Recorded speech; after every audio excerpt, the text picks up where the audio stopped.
Hello everyone.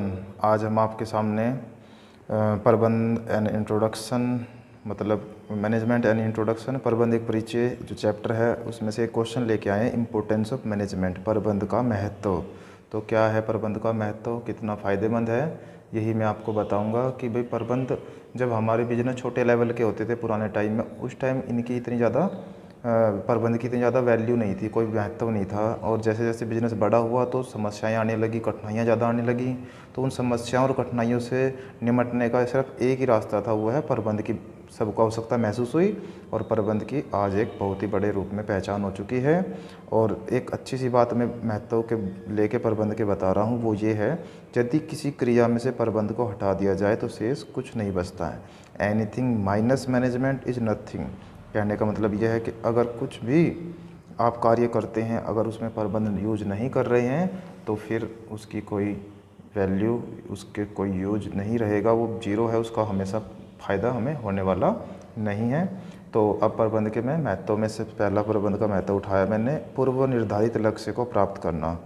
ठीक है, achieving pre determine objective, जो पूर्व निर्धारित मतलब पहले से हमने निर्धारित कर दिए हैं कुछ उद्देश्य बिजनेस ने कि भाई हमें इतनी की सेल करनी है, इतना प्रॉफिट कमाना है, जो पहले से ही तय कर दिए हैं, तो उनको किस तरह से हम हासिल करेंगे। प्रबंध अपने विशेष ज्ञान से, जो स्पेशल उसके पास नॉलेज है प्रबंधक के पास, मैनेजर के पास, और अपने चातुर्य से वो भावी घटनाओं का अनुमान लगाएगा और योजनाएं बनाएगा, संगठन का निर्माण करेगा, कार्यभार सौंपेगा, भाई तुम्हें ये करना ये करना, आवश्यक अधिकार प्रदान करेगा, कर्मचारियों का निर्देश देगा, कंट्रोलिंग रखेगा उनके ऊपर, उनको मोटिवेट करेगा इस तरह से। और कोई भी अगर गलती नज़र आई तो उसका पता लगा करके उसमें करेक्शन करेगा, सुधार करेगा, और एक असंभव कार्य को भी वह उसको इतना सरल बना देगा। तो इस तरह से पहले आपका जो महत्व है, जो पहले से ही लक्ष्य है निर्धारित, उनको इस तरह से हासिल किया जा सकता है। उसके बाद है उत्पादन, दूसरा पॉइंट है उत्पादन के साधनों का अधिकतम उपयोग सुनिश्चित करना। Ensuring maximum utilisation of resource of production. Resource कौन से हैं हमारे, जो माल, मानव, मशीन, धन जो भी है, उनका बहुत ही अच्छी तरह से प्रयोग करके अधिक से अधिक लाभ अर्जित करना। एक अच्छी सी लाइन लिखी हुई है देखो कि प्रत्येक बड़े उपक्रम में पूरी गाड़ी भरकर सोना दिया होता है, मतलब फुल ठोक के गाड़ी भरी हुई है सोने की, पर इसे साधनों का सदुपयोग करके अपव्यय मतलब खर्चे, नुकसान, हानियों को रोक कर प्राप्त किया जा सकता है। मतलब गाड़ी तो खड़ी है मैंने बिजनेस के अंदर भर के, पर उसमें से वो सोना कैसे बनेगा, वो है तो गाड़ी सोने से भरी। यही बात आपको समझनी है। कहने का मतलब यह है जो हमारे संसाधन है उनका अच्छा प्रयोग करेंगे, सही ढंग से प्रयोग करेंगे, कुशल प्रयोग करेंगे, तो हम आराम से वो जो गाड़ी सोने भरी हुई है वो प्राप्त कर सकेंगे। उसके बाद आ गया है आपका थर्ड पॉइंट है प्रतिस्पर्धा पर विजय प्राप्त करना। Overcoming competition. आज व्यवसाय का आकार स्थानीय न रहकर राष्ट्रीय और अंतर्राष्ट्रीय, नेशनल और इंटरनेशनल हो चुका है।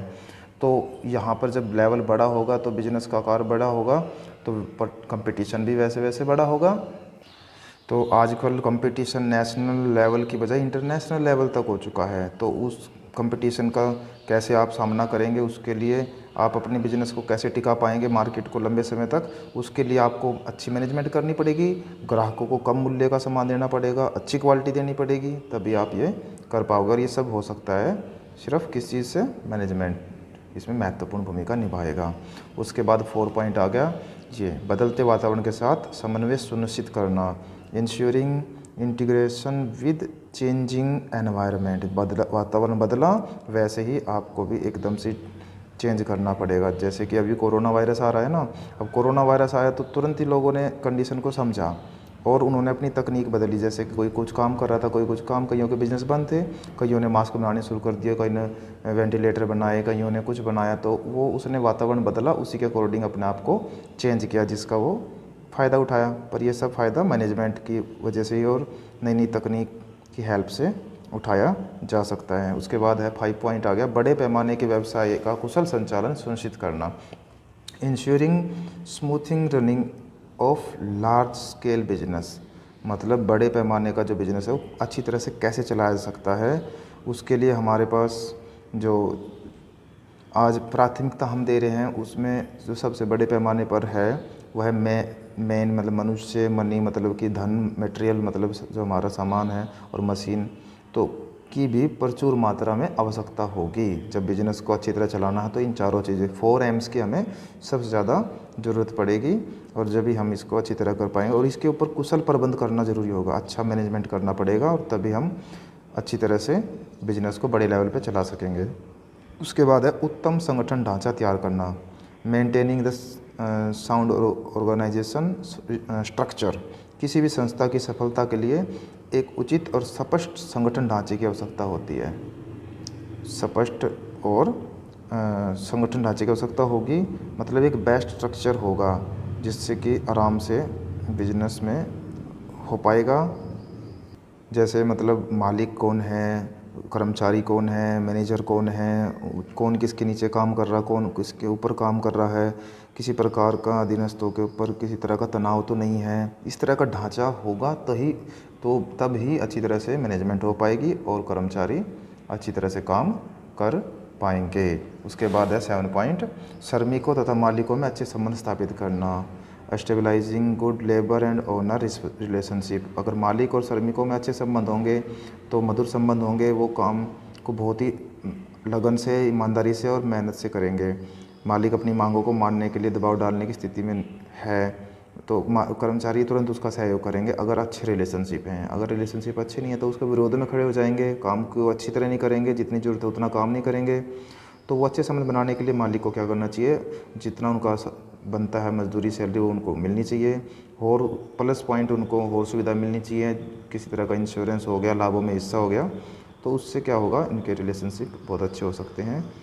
और उसके बाद आ गया है शोध एवं अनुसंधान को महत्व देना, कि giving importance of research and investigations, के भाई रिसर्च एंड इन्वेस्टिगेशन मतलब सर्च करना, जैसे कि कोई भी कार्य है, अनुसंधान कार्य में रुचि कंपनियों को लेनी चाहिए कि भाई इन फ्यूचर हम ऐसे चेंज कर देंगे तो क्या होगा, वैसे कर देंगे तो क्या होगा।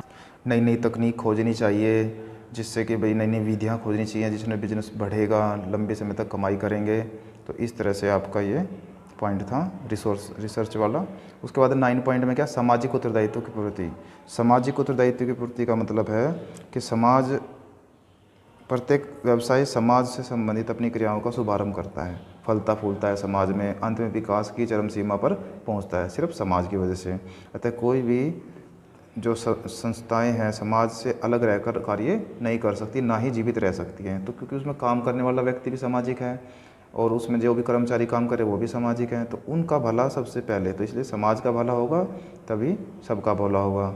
जैसे उसमें मालिक है वो भी सामाजिक है, सभी मतलब समाज से रिलेटेड हैं, तो इसलिए सामाजिक उत्तरदायित्व की पूर्ति भी बनती है एक बिजनेस की, तो वो मैनेजमेंट के माध्यम से ही हम आसानी से कर सकते हैं।